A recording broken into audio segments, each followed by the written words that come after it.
When you see them bills and fringes, know we come to handle business. When you see them bills and fringes, know we come to handle business.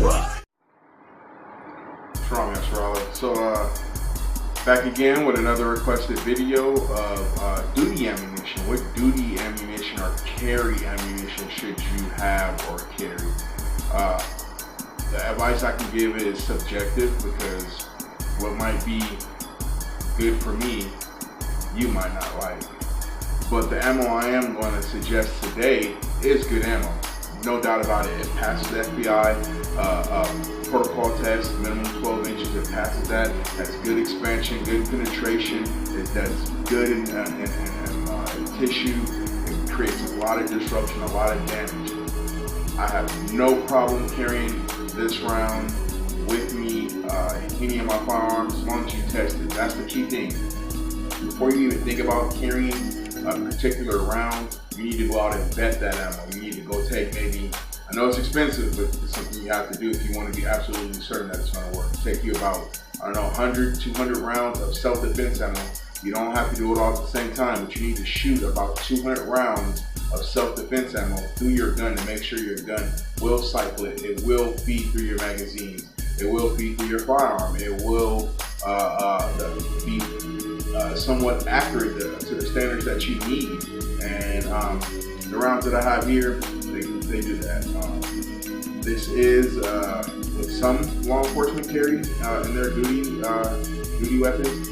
I do carry 45 in my duty weapon, but I also carry it in my regular everyday carry firearms, the ones that particularly like this ammo. So let's get into it. We're going to change the angle and we're going to see what we have here. All right, be right back. All right, and we're back. So I have a couple different types of ammo here. What we have here on the bottom is what I carry and what I carry for duty. So my EDC and my duty ammo, which is a 9mm Federal Premium HST, 124 grain plus P. Focus. So here you can see 124 grain HST plus P. So that's what I carry in my 9mm. Matter of fact, all my 9mm that I have, that I've used for carry guns, have this ammo in it. So that's one to keep in mind. Also, for 45, I carry the Federal HST, and it's the 230 grain plus P HST. Works great on my firearms. It feeds reliably. It's very, very consistent in its accuracy and its loading, and you're able to get it in 50 rounds. That's right, 50 round boxes. So the law enforcement box is 50 rounds. I usually typically get the 45 ACP for about $35 for 50 rounds. And depending if I get this online, if I get it from my local gun store, it's around 25-ish or something like that. Maybe a little bit more, maybe a little bit less per 50 rounds. If I cannot find Federal HST, I have backups. One of the backups that I like, I'll just keep these right here.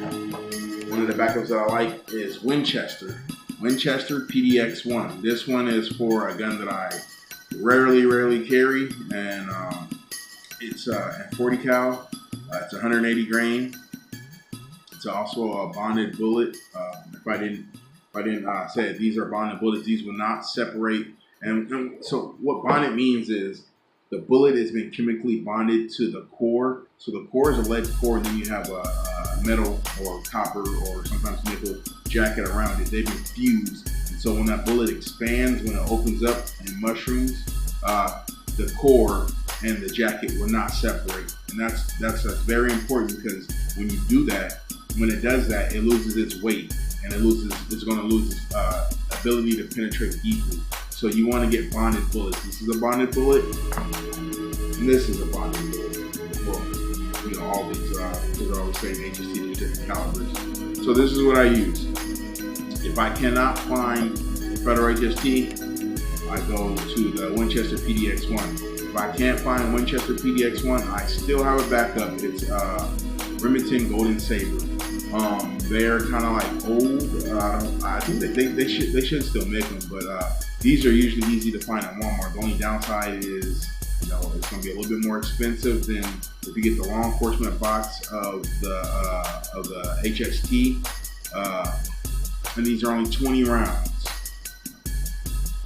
Not bad. It's real good ammo, but I prefer the HXT just because, for instance, like with the 45, I carry at work 3 magazines.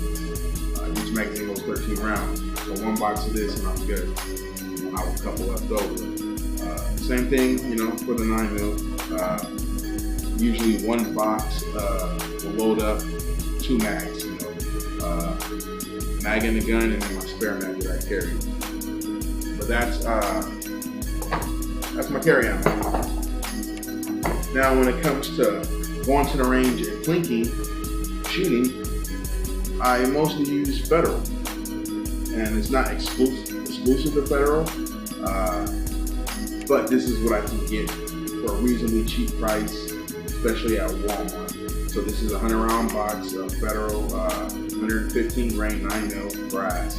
I also get their Federal aluminum, which just has an aluminum case instead of a brass case, same loading, and you can get that usually a little bit cheaper, but a lot of times you can find these cheaper when they're on that rollback thing that Walmart does.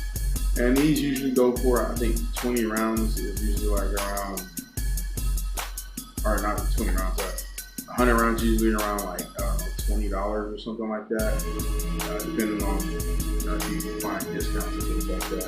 For all those that are in slave states, aka those gun-free zones that you live in, like California, Maryland, New York, you know, if you're not able to order ammo online, I'm sorry. A lot of times I do order online, but recently, since I know people that work at Walmart, I can get their employee discount. I buy a lot of stuff at Walmart. And I used to work at a gun store, so I still know people that work at the gun store, so I usually get this for a pretty good price until they don't work there anymore. And I got this probably from Walmart. No, I think I got this from the gun store. But that's what I recommend. Other things that I recommend for carry ammo, like I said, Winchester PDX-1, Remington Golden Saber. Hornady has their critical duty. I recommend that if you have like 1911s or you have something that doesn't feed hollow points really good. I recommend the critical duty, not the defense, critical duty. Then you have like your boutique ammo. Like I used to carry this hot loaded. I mean, it was, if you didn't have a gun that was made for the pressures, you could blow up your gun, but it was atomic. And I used to work at a gun store. I used to get it for free from the owner. He used to, you know, plug the people with free ammo so we can, you know, shoot it, test it, and recommend it to people. But that stuff is hot loaded. I recommend, you know, stuff like atomic, Underwood ammo, Lehigh Defense. But those things are going to cost you, you know, you're going to be paying like a couple of dollars per round. Maybe a box of 20 might cost you $30 or $35. But it's good ammo. That's all I got for you. So if you want to go out and plink, remember, full metal jackets. Full metal jackets is for shooting paper. Hollow points are for shooting people. Do not get them confused. This will leave a very, very nasty wound channel. It'll give you good temporary stretch cavity and permanent stretch cavity. This is just going to put a hole going in and a hole going out, not do much damage because it's designed to shoot paper. Remember, paper, people. Alright, go on there, sure. Speak for justice, seek the truth. See, the trouble is with Jacob, but they hit the proof. We all sleep, but Christ came for lost sheep. It gets deep. Milk for baby, let get meat salvation. That's the point of why we